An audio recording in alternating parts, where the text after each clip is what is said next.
세계적인 전도학자이며 미국 트리니티 대학의 교수인 로버트 쿨만 목사님이 지은 책 Written in Blood라는 책이 있습니다. 피로 기록된 책이라는 뜻입니다.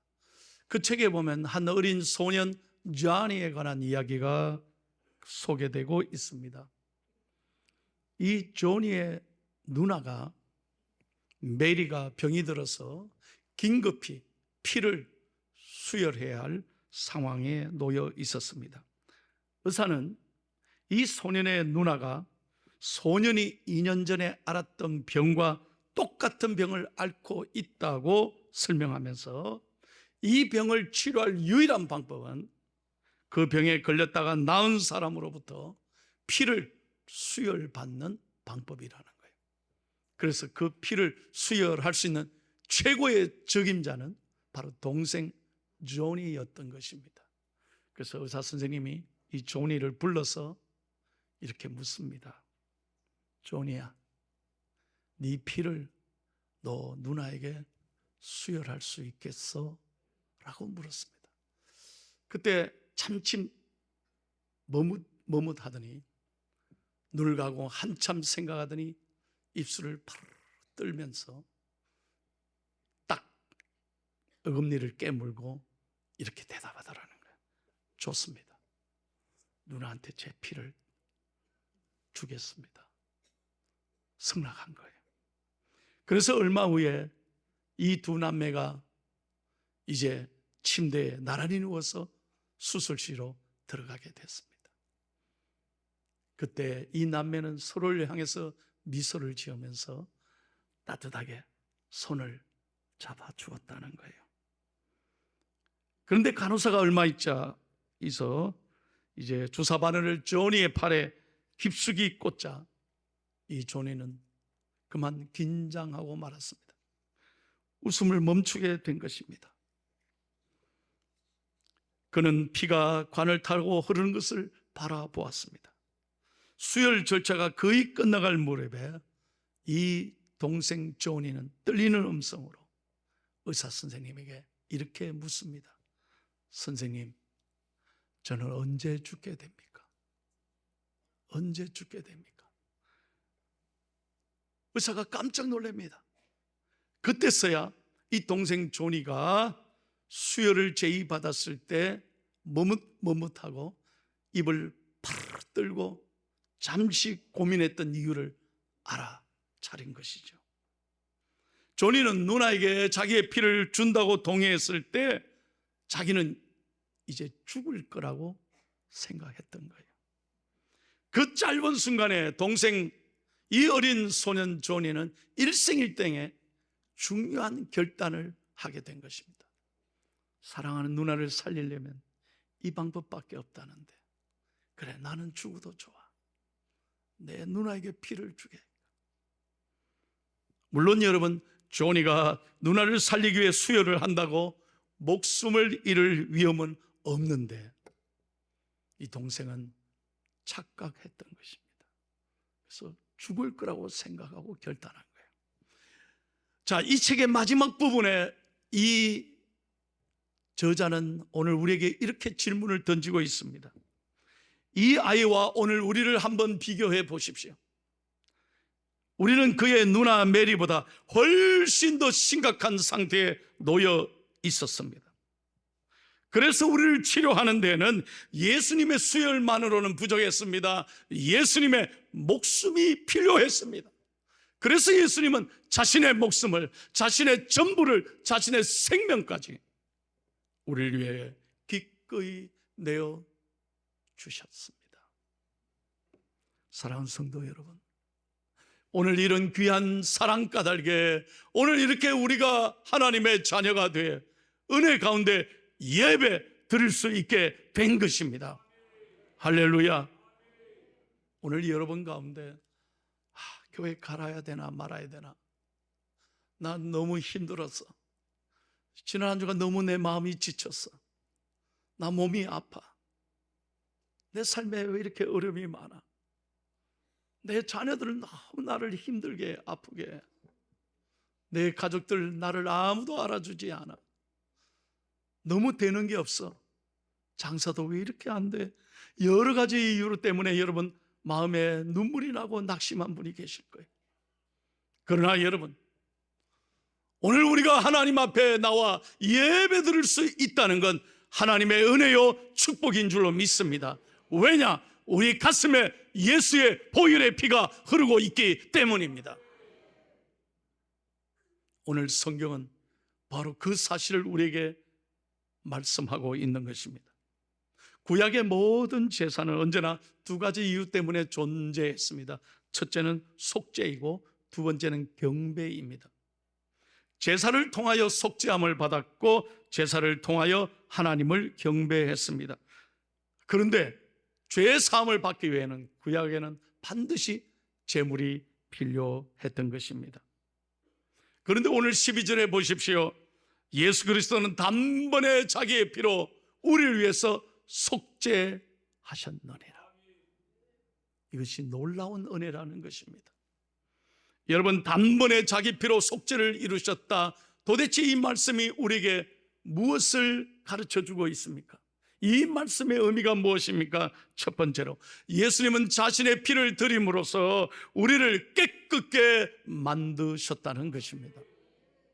구약에는 반드시 자신의 죄를 속죄하기 위해서는 자기의 피 대신에 짐승의 피가 필요했습니다. 그래서 염소나 송아지의 피를 대신 드렸던 것입니다. 그런데 예수님은 염소나 송아지의 피가 아니라 자신의 피를 드리신 것입니다. 여기 예수님의 위대한 희생과 사랑이 있는 것입니다. 여러분 한번 생각해 보세요. 만약에 예수님께서 자신의 피를 드리지 않았다면 오늘 이 땅에 짐승이 남아 있겠어요? 한번 생각해 보세요. 아마 전 세계는 짐승의 피로 얼룩졌을 것입니다. 더 이상 잡아야 될 짐승이 과연 남아 있었겠습니까? 그런데 예수님께서 자기 피를 드렸다고 하는 것은 아무 죄가 없으신 그분이, 흠없는 그분이 자신의 생명을 기꺼이 내어주심으로 우리의 모든 죄를 깨끗하게 용서하셨다는 것입니다. 그것도 단번에 용서하신 것입니다. 여러분, 구약의 제사법에 보면요, 하나님께 드리는 제물은 흠없는 제물이어야만 했습니다. 그래서 짐승은 흠이 있으면 안 됐습니다. 물론 죽은 것도 드릴 수가 없습니다. 흠없고 살아있는 짐승을 잡아서 자신의 죄를 대신해서 속죄 제물로 삼았던 것입니다. 여러분, 이 세상에 흠없는 사람이 있을까요? 여러분, 전 세계 미스, 또 미스터 코리아, 유니버스, 세계적인 미남에게 물어보십시오. 자기 얼굴에 만족하는 사람이 있는가? 어느 누구도 자기에게 만족하는 사람이 없습니다. 물론 자기 몸에 흠없는 사람 한 분도 없습니다. 어딘가 결점이 있습니다. 하다못해 여러분, 예방접종했던 흉터라도 있습니다. 다 우리 모두는 흠이 있는 사람이라는 것입니다. 흠없는 사람은 없습니다.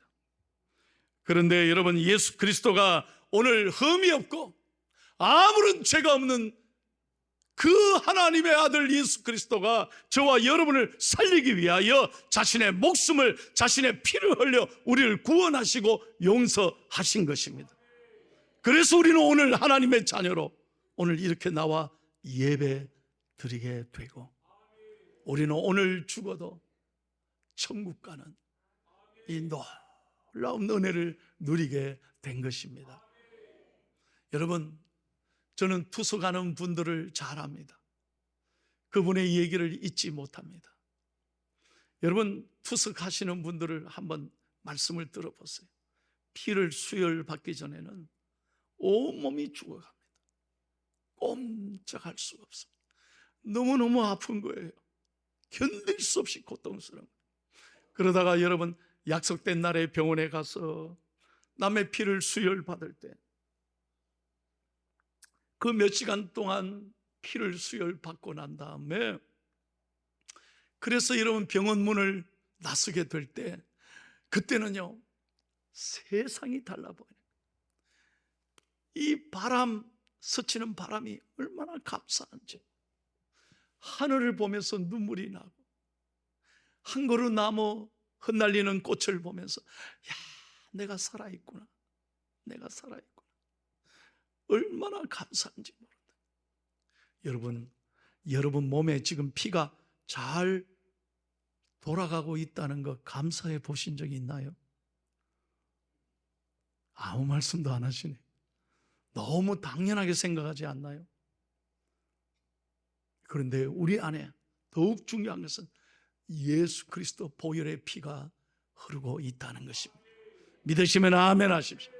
여러분 안에 예수 그리스도 보혈의 피로 우리는 구원받았다는 것입니다. 내 안에 예수의 피가 있어요. 그래서 우리는 어떤 삶의 어려움에도 아버지께 나와 예배하고, 우리는 주님 앞에 나아갈 때, 눈을 열어 십자가를 볼 때 주님의 음성을 듣습니다. 사랑하는 아들아, 딸아, 네가 얼마나 소중한 사람인지 아니? 너 괜찮아. 너는 내가 목숨을 내어주고 구원하고 살린 하나님의 자녀야. 너 기죽지 마라. 너 절대로 고개 숙이지 마라. 너 절대로 포기하지 마라. 지금 어려워도 괜찮아. 지금 힘들어도 괜찮아. 우리는 믿음의 눈으로 십자가를 바라볼 때 나를 사랑하시는 하나님의 음성을 듣게 됩니다. 그리고 우리가 얼마나 소중한 사람인지 감사하게 되는 거예요. 그래서 예배가 중요한 거예요. 그래서 교회가 소중한 거예요. 우리는 주님 앞에 이 예배를 통해 하나님의 품에 안기는 거예요. 찬양하겠습니다. 보혈을 지나, 보혈을 지나 하나님 품으로, 보혈을 지나 아버지 품으로, 보혈을 지나 하나님 품으로 한 걸음씩 나아가네. 존귀한 주 보혈이 내 영을 새롭게 하시네. 존귀한 주 보혈이 내 영을 새롭게 하네. 할렐루야. 예수 앞에 나오면 예수 그리스도의 보혈의 피로 우리를 깨끗하게 용서해 주시고, 그 은혜, 그 감격, 그 사랑으로 우리는 이 땅에 다시 한번 용기와 희망으로 살아갈 수 있는 능력을 하나님이 주시는 줄로 믿습니다. 두 번째로, 예수님의 피로 인하여 우리가 가까워졌다는 것입니다. 여러분, 하나님과 우리의 사이에는 죄가 가로막혔습니다. 그래서 예수 그리스도가 오기 전까지는 하나님 앞에 나아갈 수가 없었습니다. 그런데 예수 그리스도가 오심으로 하나님과 우리 안에 있는 모든 막힌 담을 깨끗하게, 죄를 용서해 주셨습니다. 여러분, 죄는요, 우리의 사이를 갈라지게 하고 찢어놓게 하는 거예요. 잘 보십시오. 이게 마귀의 저주입니다. 마귀의 악한 영에 둘러싸이면요, 계속 미워하게 되고 정죄하게 되고 분노하게 되고 남을 괴롭히게 되는 거예요. 또 자기 자신도 저주합니다. 열등감에 빠집니다. 그래서 우울증에 빠지고, 마귀는 우리를 끊임없이, 야, 네가 뭐 할 수 있냐? 네가 하는 게 되냐? 끊임없이 패배의 가로 사로잡히게 만드는 거예요. 여러분 보십시오. 죄는 가인과 아벨 사이를 갈라놓았습니다. 그래서 죽이지 않습니까? 에서와 야곱을 갈라놓게 했습니다. 아버지 다윗과 아들인 압살롬을 갈라놔서 서로 아들이 아버지를 반역하는 거예요. 죄가 인간의 모든 사이를 갈라놓는 거예요. 마귀의 장난입니다. 그러므로 여러분, 예수 그리스도의 보혈의 피가 살아있는 사람은 더 이상 자기 자신을 미워하거나 자기 자신을 정죄하면 안 됩니다.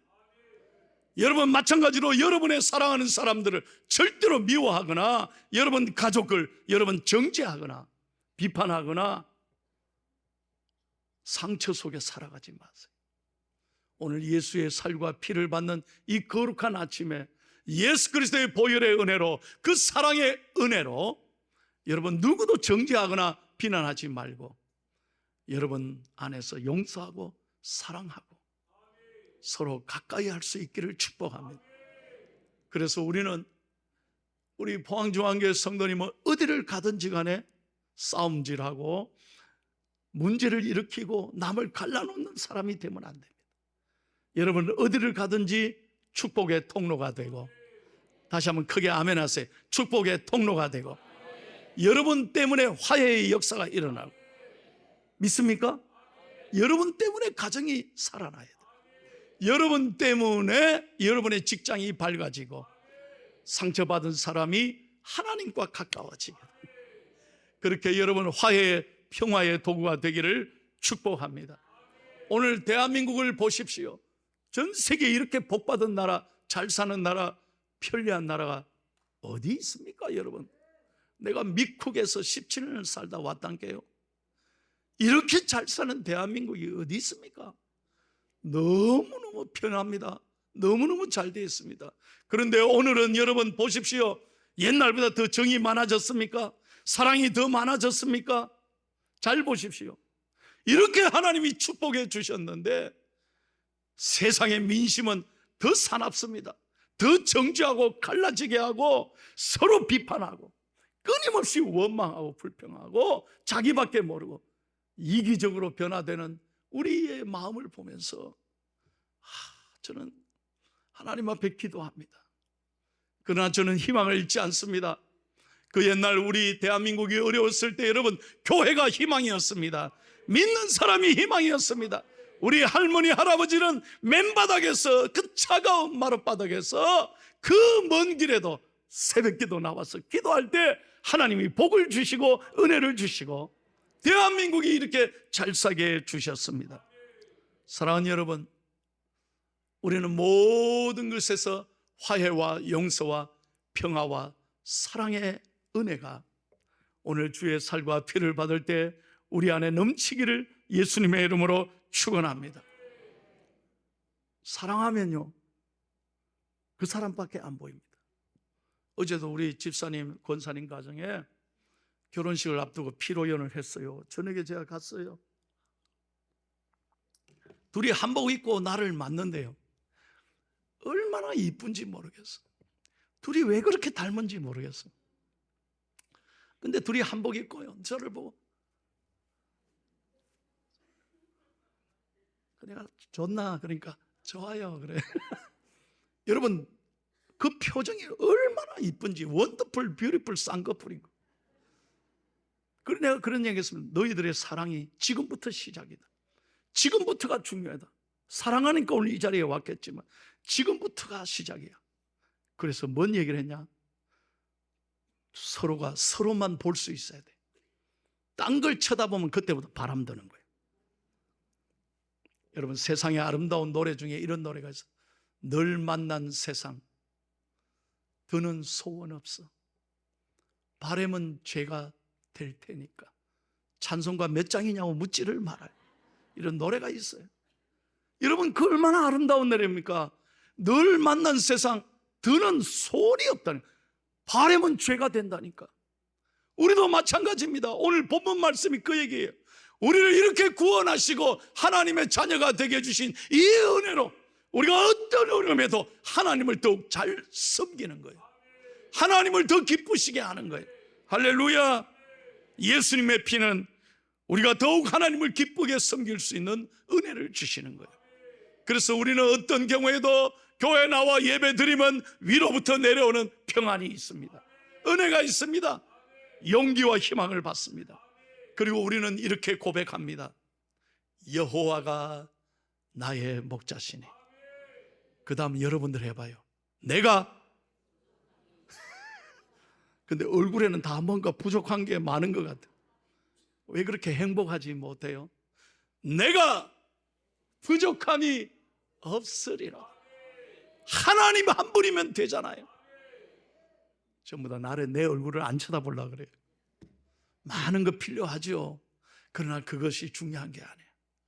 그건 다 있다가 없어지는 거예요. 영원한 게 아닙니다.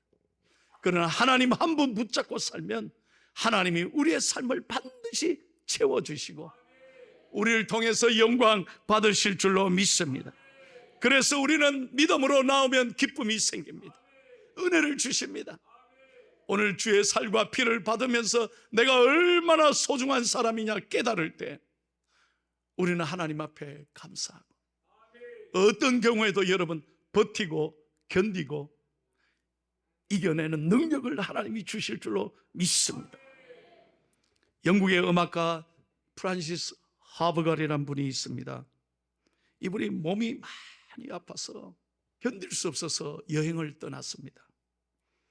독일의 뒤셀도르프에 있는 친구 집에 갔는데 그 친구 집에 가니까 그림이 하나 딱 붙어 있어요. 그 그림이 뭐냐? 렘브란트 화가가 그린 건데 십자가에 달려있는 예수님의 모습이 딱 그림에 그려져 있는. 그 밑에 뭐라고 써 있느냐? 나는 너를 위하여 생명을 주었는데 너는 나를 위해 무엇을 주느냐? 너는 날 위해 무엇 주느냐? 그 글을 다 보는 순간에 이 하버갈이 큰 고통, 그 아픔에서도 하나님의 위로를 받습니다. 그리고 결단합니다. 주님, 내가 몸이 아파 이곳까지 왔는데 주님의 십자가를 바라보는 순간에 주의 음성을 듣습니다. 사랑하는 딸아, 나는 널 위해 목숨까지 내어줬는데 넌 날 위해 무엇 주느냐? 주님, 저를 붙잡아 주세요. 저의 인생을 사용해 주십시오. 내 남은 인생 주님의 영광 위에 살고 싶습니다. 결단하는 거예요.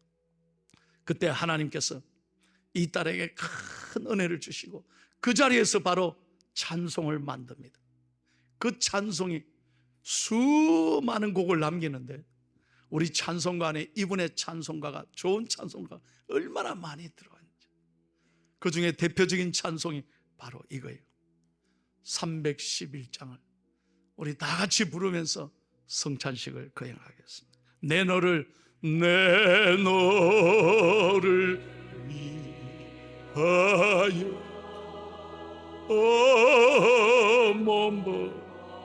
몸버려 피 내 죄를 내 죄